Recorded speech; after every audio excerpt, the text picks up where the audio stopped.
All right, so next time the topic is peptide sequencing. So naturally, we have these proteins that are made up of a whole lot of amino acids, or these peptides that are made up of a whole lot of amino acids, and we want to know the order of the amino acids. So how do we know what amino acids are there?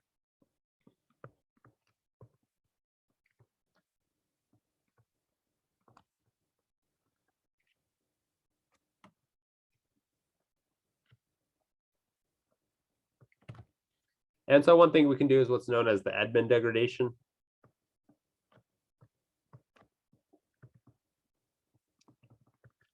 Which I don't think the specifics are too important. So let's just go ahead and take a look at the overall reaction here. And so what you've got here, right, is a long peptide. It's attached to some amino acid, which is this compound right here. We're going to add our reagent here. And what it's going to do is it's going to degrade this peptide by peptide. So this R group that was over here will end up on this product right here. And then the rest of our peptide will remain untouched. And so then we can take this compound right here. We can separate it and then analyze. And then we can know what R group is in there. And then once we know what R group is, we obviously know what amino acid it is.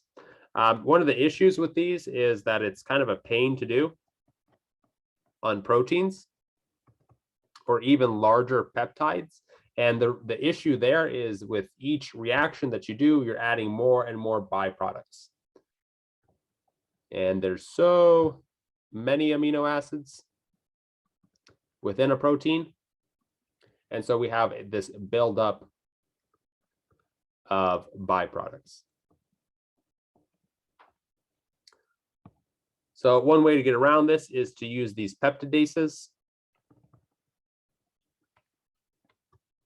And so this is an enzyme, which is another protein, so it's kind of funny here.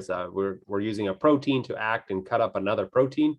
Anyways, this one selectively cuts certain peptide bonds. And so then you can break it up into smaller fragments and then analyze those fragments. That way you don't have to build up so many side products.